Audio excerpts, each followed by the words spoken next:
Configuraciones del misterio, el politeísmo. Las configuraciones del misterio son diversas representaciones de la realidad misteriosa elaboradas y utilizadas por el hombre a lo largo de la historia en las diversas religiones. Veamos la segunda configuración denominada politeísmo. El politeísmo, aunque nos parezca extraño, es un verdadero teísmo. Es una forma de religiosidad que se refiere a una realidad dotada de los rasgos propios de lo divino, representada por una multitud de figuras que encarnan la condición divina propia de esa realidad. Entonces, en ese sentido, se habla de que son teístas porque hay un ser personal que es honrado en el culto y tiene poder de intervenir en las situaciones de sus fieles. Pero veamos un poco más en detalle el desarrollo histórico del mismo. Del politeísmo podemos decir en primera instancia que no se da de ordinario en las poblaciones primitivas. Realmente es un fenómeno que puede decirse más bien reciente en cuanto a la historia de la humanidad. El politeísmo es característico de culturas como la japonesa, en la India, en Irán, en el Medio Oriente, excepto hebreos, y Egipto, en Grecia, en Roma, los romanos y obviamente todas las culturas precolombinas, entre ellas los aztecas y los mayas, todos ellos son politeístas. Poblaciones primitivas que sí eran politeístas tenemos las poblaciones africanas y polinesias. Este politeísmo es muy dado en organizaciones que son socialmente complejas y dentro de esas características podemos observar que por lo general son culturas que tienen muchas diferencias de clases o lo que se llama una pluralidad de figuras, porque pues tienen varios puntos y obviamente el politeísmo les permite tener un dios para cada una de esas escalas. En este punto es importante aclarar que existe una diferencia entre el politeísmo y el denominado polidemonismo.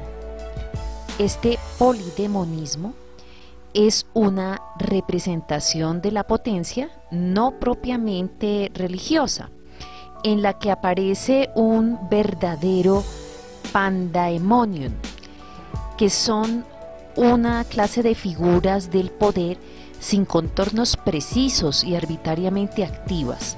Es algo así como una masa indistinta y anónima de potencias. Los dioses del politeísmo son conceptualmente verdaderos dioses, no son símbolos, sino que tienen un nombre propio, una figura concreta, una función precisa. De hecho, eso es lo que da origen a lo que se conoce como, por ejemplo, un panteón. Y en este tipo de figuras politeístas, las divinidades están representadas especialmente con lo que son formas de la naturaleza, todo lo que tiene que ver con el mundo vegetal, con el universo, con los astros y con el mundo animal.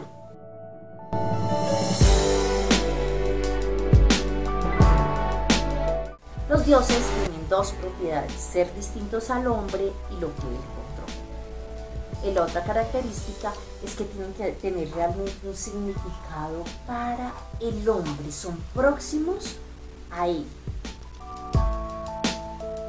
Lo que las diferentes representaciones de la divinidad del politeísmo hacen es destacar un atributo particular de esa realidad plena a través de la función asignada y atribuida a las divinidades concretas representadas en ellas, subrayando a su vez su proximidad para con el hombre, su fácil acceso, su disponibilidad en cualquier circunstancia de la vida.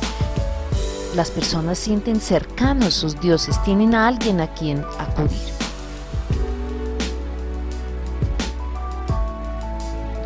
En cuanto al origen del politeísmo, no hay una respuesta absoluta.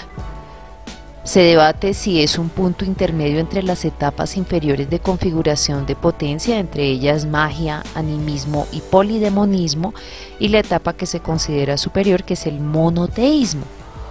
Entonces no se sabe si es simplemente en la mitad de ellas o en realidad es una degeneración del monoteísmo primitivo.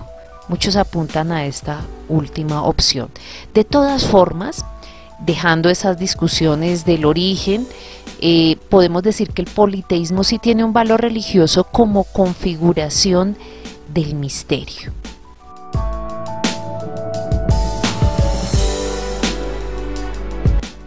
¿Y por qué si se habla de que tienen una figura central esa tendencia entonces a tener varios dioses alternos u otro tipo de figuras? Como vamos a ver, la tendencia del hombre religioso ha sido siempre sustituir una divinidad que realmente es abstracta y necesitan de alguna manera tener algún tipo de contacto, que sea visible, que sea una realidad cercana. Podríamos decir, con lo anterior, que la raíz de la multiplicación de las figuras estaría entonces en la incapacidad en que se ha encontrado el hombre politeísta de representarse en la misma figura la trascendencia del misterio y su proximidad, su actividad, su carácter personal. Y si ahondamos un poco más en esas causas de esa incapacidad, podemos llegar a descubrir que esta se debe, en última instancia, a la incapacidad de establecer una relación de pleno reconocimiento de la realidad trascendente a través de la absoluta confianza.